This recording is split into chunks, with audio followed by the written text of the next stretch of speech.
So I've been putting on seminars, as you guys know, for over a quarter century, and a lot of them were on how to promote a practice.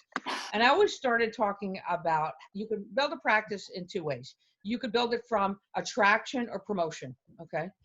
And this actually comes from the 12 steps, believe it or not. Nobody ever asked me that, but it comes from the whole 12-step program philosophy.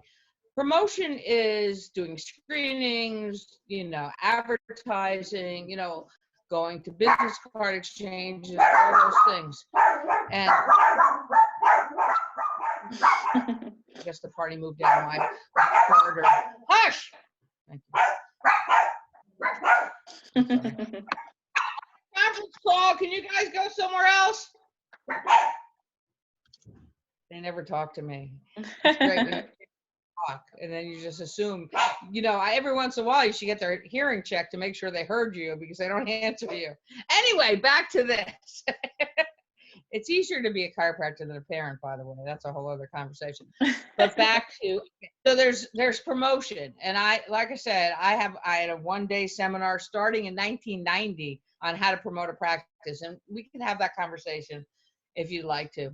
But today we need to talk about how to attract. Because let's say all those normal venues, I saw 70 new patients a month average for decades. And half of them were always referrals and half of them were from these other ways. So anyway, let's talk about these other ways. There's the first principle, which is that people got to get that you really care about them. So my uncle was a chiropractor and he kind of got me in chiropractic and he was my mentor. And he told me, he said, how do you, like he called me up one day, like randomly. And he said, how many new ones you have today? And I had like 9. And he goes, where did they come from? And I said, I started thinking about it. And I was like, a lot of them came from the yellow pages, and I probably told you this story last time I talked to you. But basically, the moral of the story is he said that's not the answer. The answer is they come to you, not because they need a chiropractor. They might have went to the yellow pages for that, but they come to you because you need them. So the more people you need, the more people will come to you. That's a very basic principle, and that's the bottom line, really. So like I'm sitting here in my recliner, I build my practice in my recliner by visualizing how many people I want to see and becoming that vessel, and connecting to my higher power, whatever it is. That's how I build my practice, because the more capacity I have, the more people that will come to me, that run to me, because God knows, even before this happened, there's so many people that need our help. I mean, there's people out there, like, just, especially now, just like, they're like, I think of people they're like walking around with sponges trying to suck us in. They need our help. So the more people we need to help, the more people will come.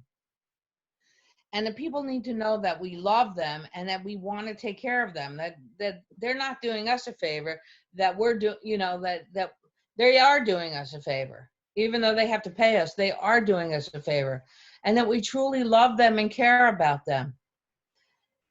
That's key. I mean, in my practice, I'm looking to build lifetime patients. A lifetime patient knows, that I care about them. And then we have this beautiful thing called chiropractic to deliver to them. And we need to be clear on what the message is. Even if we could only drip, it's like a drip thing, we could only drip educate them, because people don't want to change, and people don't want us to tell them that they need to change and we're going to fix them. So we just drip.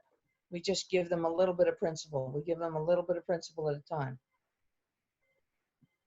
Very deliberate and very, looking at our goal, and keeping our eye on the prize, as so to speak.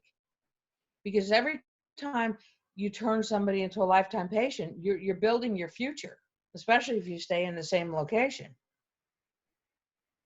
So if you could figure out, for example, every time a new patient comes in the door, I could figure out in my office for sure how many times that patient will stay.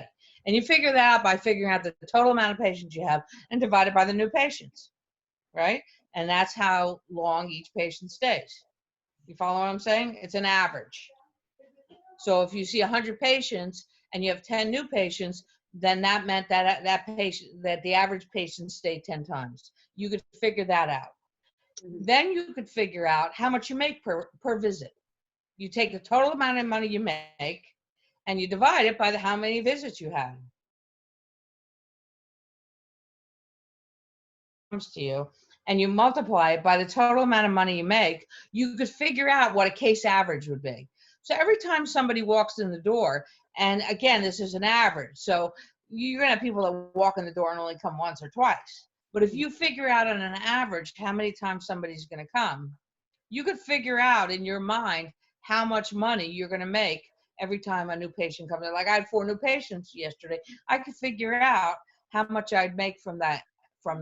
The reason I'm showing that to you is because I want you to see how real this is, to getting out of your head and getting into the service and realizing that not only do you have the gift of giving service and loving people and giving and serving and giving and changing lives right and left, as they say, but that it comes back to you, that there's an exchange that goes on in the universe. And that's a whole other webinar, or whatever, to talk about how you make sure you get paid. But you've got to have all the ducks in a row so you get paid. Dr. Sid talked about the right hand, the left hand. One hand is about the finances, and you have somebody in your office who's the heavy that asks for the money. You have all that.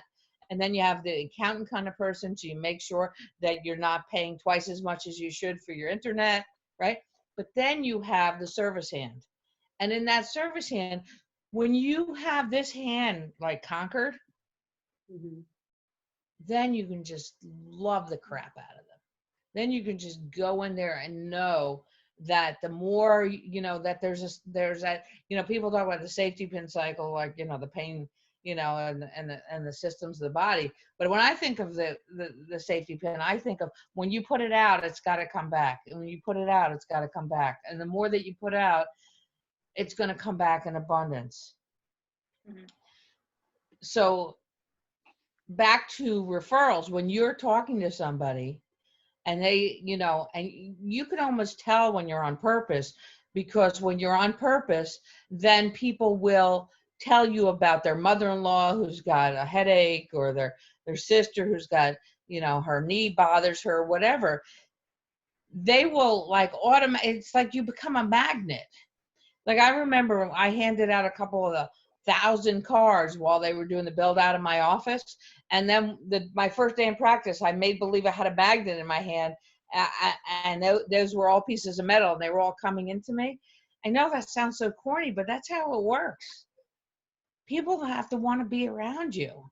People have to get you care about them, and that you can help them. And that like, I know that I know that I know. We had a teacher that used to say that, he since passed away, and he used to teach upper cervical. And he says, I know that I know that I know that I know that every time I remove a subluxation, that life will return.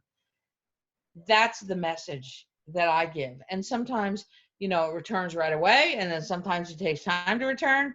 But if I can keep tap dancing long enough, then it returns. And my secret, my secret is about subluxation. So I'm teaching about subluxation in any way that I can. And I'm sharing with them anyway. I'm thinking of ways to just keep on sharing the truth with them and loving them. No matter what they say, no matter what they do, I just keep loving them, and I keep smiling at them and catch their eyes, eye contact. Right now, people are dead inside. They're so freaking scared. They're so freaking scared. All you got to do is look them in the eye. All you got to do is touch their shirt. I don't want to touch their hand, but touch your shirt. Smile at them. Tell them it's going to be okay. Tell them, Dr. Sid used to tell them when you go in after you see their x-rays on the first visit, you're going to give them their first adjustment and say, I found the underlying cause of all or most of all of your problems, and I can help you. That's what they want to hear. I can help you. I'm here to help you. So that's the key to referrals. Now, we do certain things. Like right now, I just came up with this idea, and I don't know why everyone else didn't come up with it, but we're doing a food drive.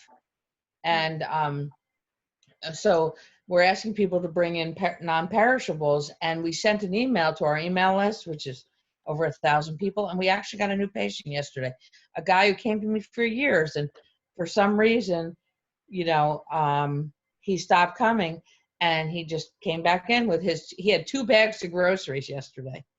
So if somebody brings in a, you know, up to 5, you know, brings 5 non-perishables, they get a free first visit. And we sent it to everybody. And I even put it on Facebook, because I want people to know that I'm ready to grow. You know, I want more people in here. Mm-hmm. So we did that.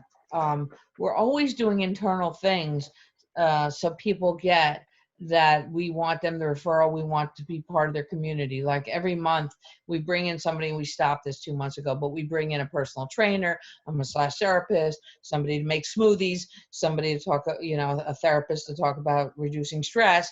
First a year we talk about, you know, making a vision board. We've actually cut out pictures. You know, every month we have an advanced lecture. And I used to do a lay lecture every week, but I found it was getting harder and harder to bring the patients in. And I had multiple offices, and not all of my associates did lay lectures. So I put my lay lecture on a video. So I have a new patient video, I have a new patient packet, I have an x-ray video, I show them their x-rays, I put them on a care plan, and then I just keep on loving them. And like I told you when you were at the office, I do an initial 3-month plan, and then yearly after that. If you don't want to do promotion, I promise you I'm going to have as many new patients this year as I normally do, because I have this capacity. I have this capacity to love and serve, and people know that it's not full.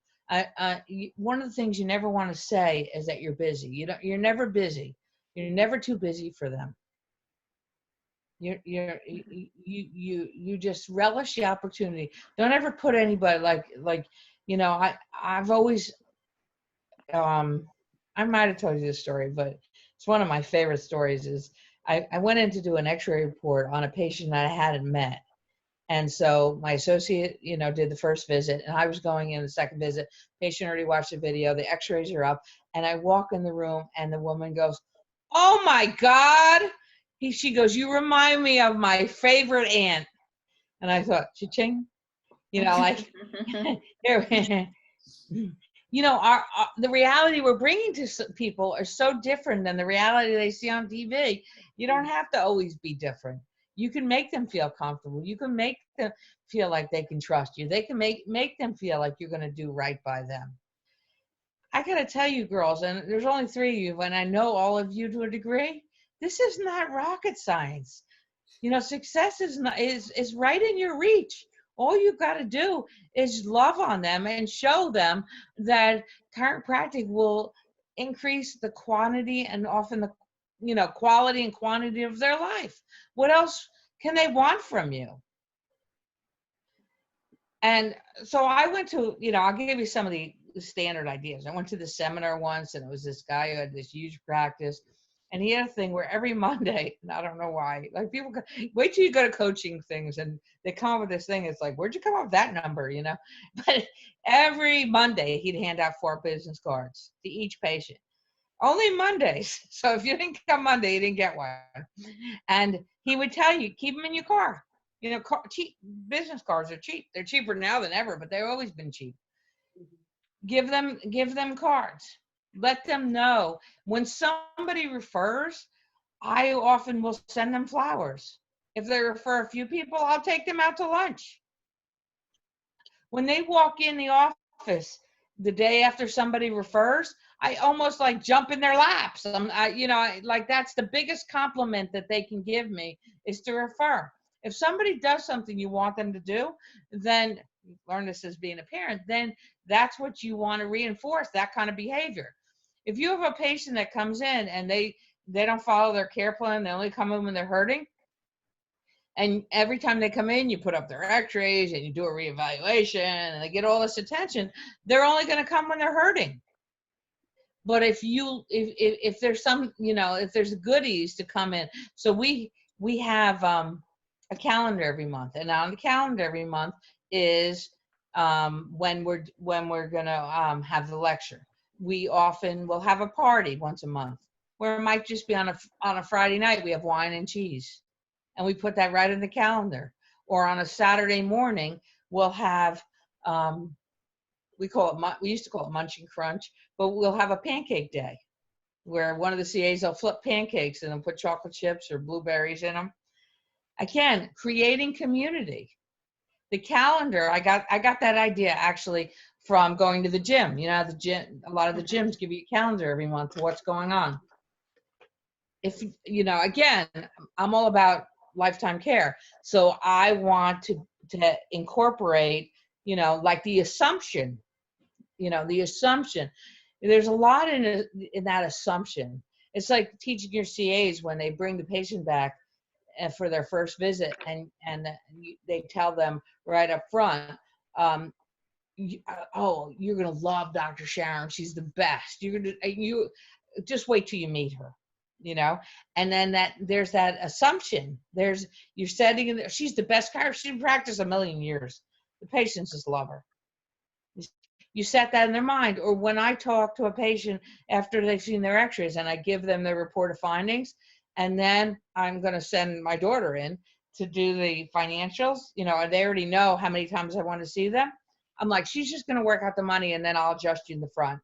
And, you know, she'll work out, you know, which you know, what would you call it? Which financial plan you want to go on. They're really affordable. So she'll figure it out for you, and then you come and get adjusted. You see in their mind already, it's a, you know, and if they look at me like, you know, they got the deer in the headlight, I might say, is there something that might get in the way for you, you know, because I know I can help you, and I'm showed them, and I want to help you. Is there something in the way? And that's a willingness that I have to confront, because you might, you know, if they don't feel like they're going to sign up, and you walk out of the room and you send your receptionist in, they're going to bolt. You know, the buck stops here. So if I don't feel like, you know, like when you're fishing, you know, if I don't feel like the hook is set, I don't leave the room. But I'm the one that sets the hook. I set the hook, and then she's just going to figure out the arrangements. But you see the assumption already. And even when I do a 3-month plan, and then 1 month after, and I say, here's what I want to see you for the first 3 months. And then it's a month, you know, then we'll set you up for a maintenance plan. But I'm already setting it in their mind. And I tell people on their first, you know, as we close them, so to speak, for that first 3-month plan, we say, well, now that you're a patient and part of our family, you could bring any family member in for a free evaluation for the next 14 days. And I want to tell you, the most important people in your home is your kids. Now, I know your mom didn't bring you to the chiropractor when you were little, but I'm going to tell you that I grew up next door to a dentist. And back then, they didn't even go to the dentist. When I was a kid, my mother was a kid, you didn't even go to the dentist since you had a toothache. By the time they found out what was wrong with you, they yanked the damn thing out. What if your kid has a problem and they have a subluxation right now? And I'm not afraid to use a subluxation. To be honest with you, I don't talk about God a lot, but I use the subluxation term all the time, because some people are not ready for God. And and in my heart, I believe I serve God by serving men, but that's not their problem. But I'm gonna find their subluxation. I'm gonna correct their subluxation, and their life is gonna work better when they're reconnected. That's my message to them. And so it's so important to me that they bring their kids. So when I went to work for Dr. Sigafus, when I first got out of school, he had this full wall mural, and it said, go ahead and leave your kids home so they grow up to be just like you. And he used to sell those pictures, and I don't, because that's just not my style. But sometimes I'll tell people that, when can you bring your kids on Saturday? I'm here 9 to 11. I'd love to, because, you know, if they mention their son, I'd love to meet your son. You don't want your son to have these problems 20 years from now. Let's build his spine. Now you're saying build just some spine. You just talked about your product being aliveness, but on the first visit, it's still building your spine. Mm-hmm. So don't blow them out of the water. There's no reason to talk to them. I remember one time I was watching, you know, and I've had 4 offices most of my career, and I've had 90 associates. And I would watch them, you know, there was a door, the door was cracked open, and I'm watching The view box is next to me. I'm by the door that's cracked open, and I don't usually do this, but it just I was walking by, and the associate, I can see the associate, but I couldn't see the patient. I mean, I can see the patient, but not the associate.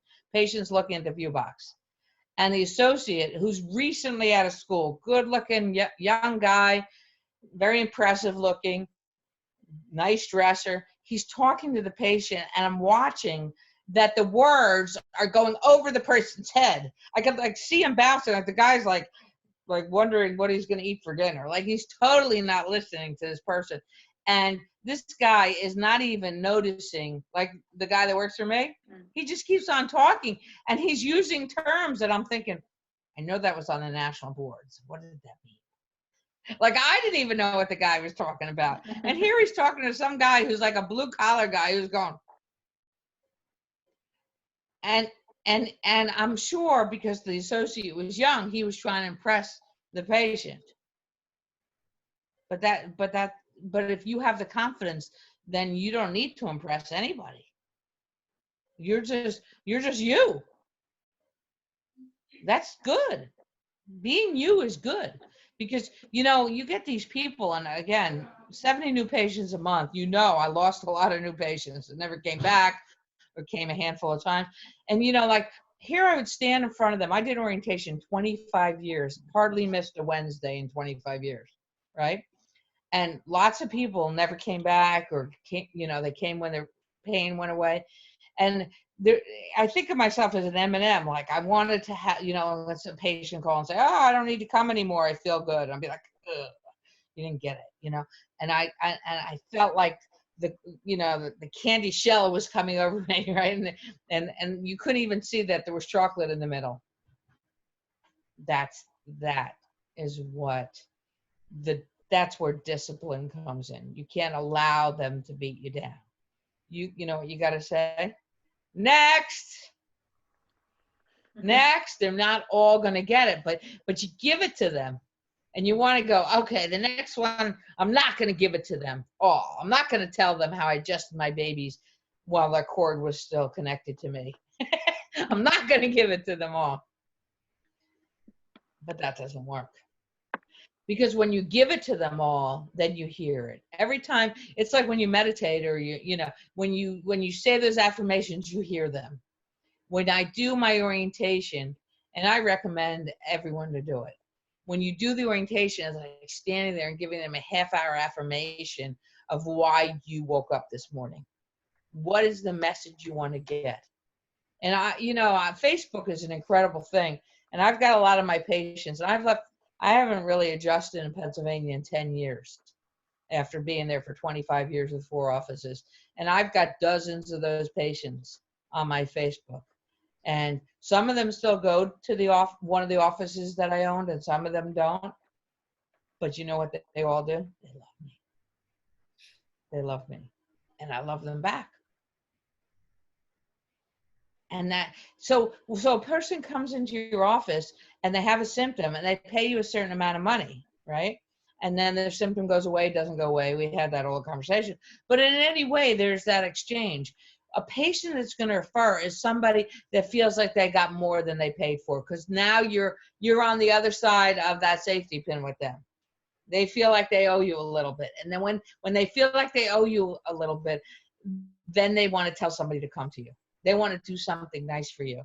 And they're really clear that the nicest thing they can do for me is to refer someone to me. So how do I inspire that? I inspire that by giving them more than they expected and outrunning their expectation. And that doesn't have to be a time thing. Because I told you girls the last time, I adjusted $150 a day for 25 years. So I wasn't with them a half hour each. But you know what? To this day, many of them thought I was, because I was intense. I was with them. I listened to them. Their husbands might not listen to them. Their kids definitely aren't listening to them. But I listened to them. And I love them, even if they didn't do their exercises, or even if they ate wrong, or even if they still smoked. There was no condition. Back in the day when I used to get adjusted by my uncle, many, you know, in the 80s, he used to have a cigarette in his mouth when he adjusted me. And it wasn't about like wellness. It was just about like, you know what, if you have your subluxations cleared, you know, you can grow hair on a cue ball. And you know, you know, you can have me back or not, but the truth is that's what I'm about. My whole mission is to get them to get chiropractic, because there's a whole industries. There's a guy across the street from me. He's a personal trainer, and he wants this relationship, and he's been referring me patients and all. And 3/4 of the stuff he does is what chiropractors try to do in being their wellness doctor. But he's not teaching anybody about subluxation, and subluxations are killing them. Wellness doctors are abundant, even manual therapists that are, you know, manipulating joints to bring back nerve function in abundance. What makes you separate and what makes you distinct and what makes you so special is, you know, your special power is the philosophy, and that removing subluxations turn people's lives on. So I could talk endlessly, I promise you. Lots of people got their continued ed listening to me over the years, but I want to open it up because I want to talk about what you want to talk about. So let's do that.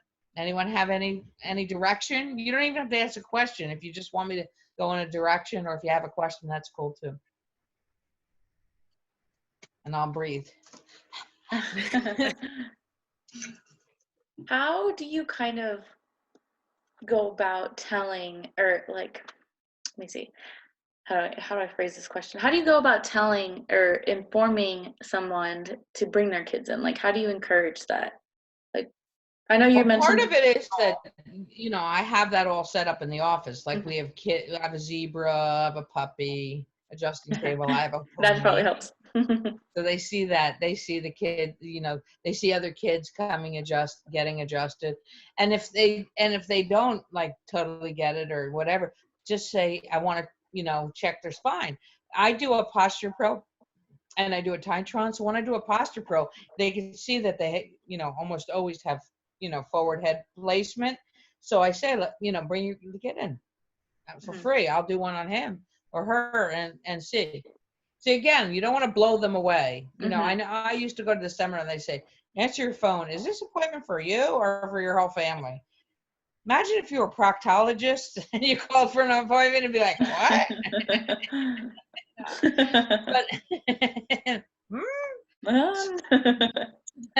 so yeah, let me check them out, and especially if they have any history of scoliosis, or if they have any major symptom, like if they're diabetic or if they have migraines. You know, you know, there's a hereditary factor. Let me check your kid, and then they'll go, no, he won't let you. You know, he won't lay down for you, and I'll say, this is the truth.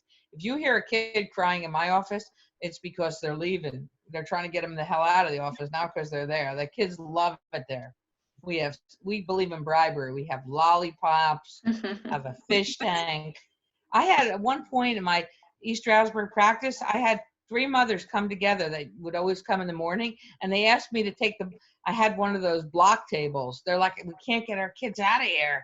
Would you get rid of that table in the waiting room? They don't want to leave. Yeah. And when you adjust a kid, I don't care even if they're so subluxated, never hurt a kid because they won't let you adjust them again. So even if you have to work around it, and you know, sometimes and if kids under like even like 4 years old, I'll have them lay on top of the mother because they're more confident. And then when I adjust them, sometimes I'll fake it. I'll go to the mother. By the way, I'm FAKEing today because I want them to build a little confidence in me. And I use an activator. Sometimes I'll use an activator on their neck. But you build confidence first, and then after you build confidence, but you don't want to freak them out or hurt them, or you don't want it to feel medical, because their whole lives they've been going to the doctor who says they're not going to hurt them, and then they give them a shot. So you want this to be a different experience from the very get-go.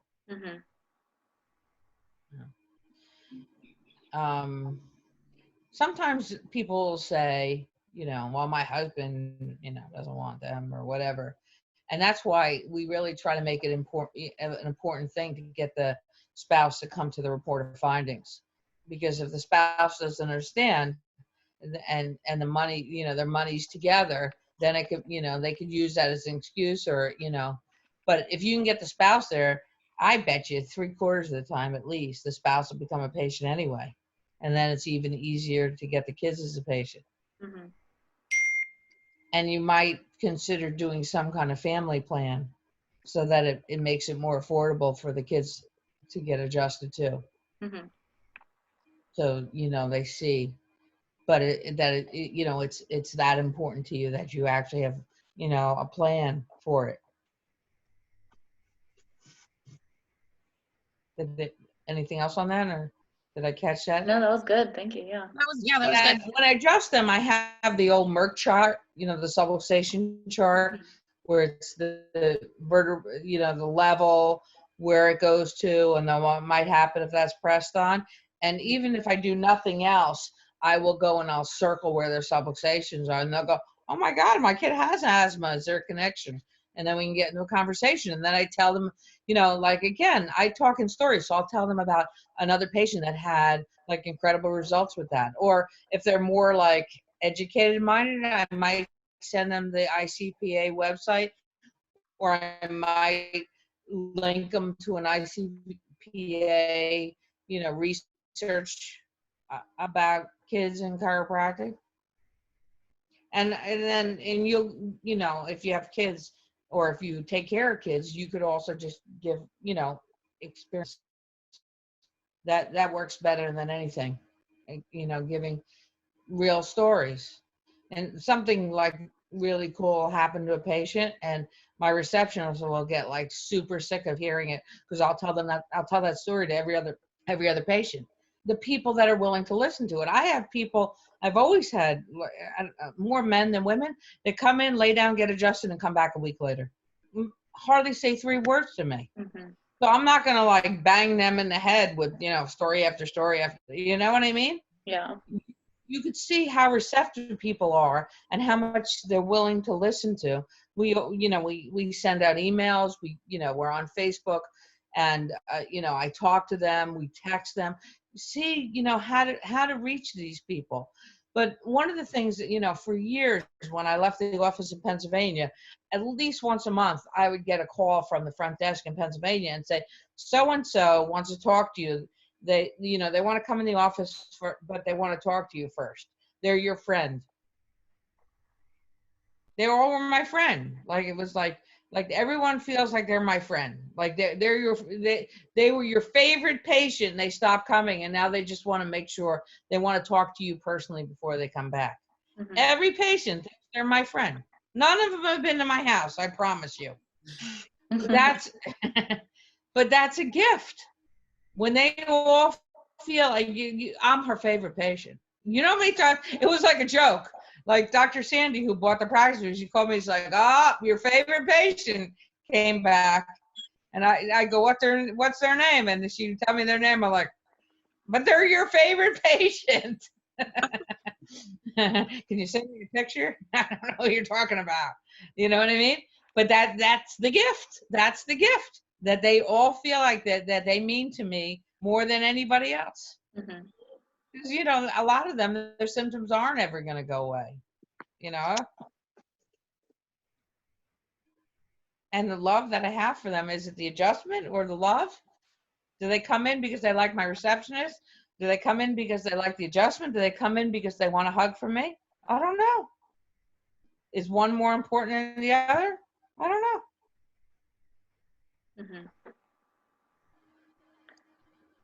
Mm-hmm. You said your patient that you hadn't seen in like 2 years came by when you had the donations, the food drive. Did he start coming back in now as a patient on the regular? Was that? Yeah. Yeah, he started coming back. He came in. He brought 2 bags. He owns a Chinese restaurant here in Roswell. Mm-hmm. He came in with 2 full bags of groceries, put them in the bin, and then he wanted to pay. He goes, "That's okay, I'll pay for my visit." We're like, no, It's a free, it's a free visit. He goes, next time I'll go, will you give me the plans again? I'll pick which one. He already knew. And it's like, okay, I was holding off, but now I'm back. Mm-hmm. Yeah. That's So good. yeah, That's good. Yeah. and I don't even know, and I might never know why he stopped. Like, he came every week. He was doing great. He brought his mother, who's got to be 100. He brought his son, who's about 8. I think his son just turned 9. Didn't say a word to me. Another one of those. I didn't think he spoke very much English, Oh, but give me 1 second. I'm sorry. I'll be probably right back. came for a year once a week and then disappeared. Why did he disappear? I don't know. I don't know. And that's one of the cool things about being a chiropractor is you really don't know. You think you know. The one that, the light bulb goes off and you think they're going to be with you for generations, you never see them again. But you don't have to know. You just have to get better at loving them, even through any of this, even through what's going on in the outside world, even through your own hard times in your life. I've been through some horrible times in the last few years, and you know what? I served my way through it. I found the love I needed by loving them. I felt love when I loved them. When I needed love the most, I loved them more.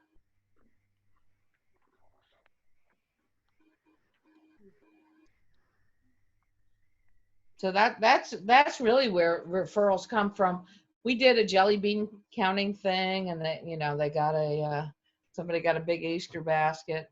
We think of fun things to do. I can go on and on. I remember when the chocolate fountain was big. We did a chocolate fountain. Then one time I had a patient that opened a pie restaurant, like one of those pie. All they had was pie, Mm-hmm. and they had 30 kind of pies, and I was seeing a couple hundred patients a day at that time, and I bought one of each pie. And we and helped promote his business and got him started, and everybody wanted to try all the kinds of pies. You think of fun things to do with them, Mm-hmm. because you don't want it to only be about pain. So it again, you don't have to you don't have to have a reason to go to the gym. It's just a good thing to do. But not everybody does it. Most people don't do it. And why do they do it? The ones that have trainers do it more often because they go see their trainer. If your gym called you and said you hadn't been in a while, you're more likely to come in. If you got a text, that's what we do. That's the service we do to let them know that it matters to us, that we want them to succeed. And I have some patients that come once a week or once a month or once every 3 weeks. But I would bet you over half my patients come once a week because I get checked once a week. So that's what I, and some people are not willing to do that. And some people might not even need that. They might only need once a month. But I haven't found too many of them. Life is pretty subluxating. Yep. So sometimes another thing that really is kind of cool is if you gift patients things. Like, you remember years ago, there was like everyone had those angels on their shoulders. It was like a little pin of an angel. Mm-hmm. I went to a dollar store and they had them, and I just bought them out. And everybody got one that day. Or on Mother's Day, everyone gets a rose. Just like, don't even announce things sometimes. Just like, it's like a relationship. The relationship you're having with patients is just like a relationship you would have with a lover. You got to keep it fresh. You got to keep it new. But in our case, we want to have a lot of relationships so that they're a little bit more intense, one after the other.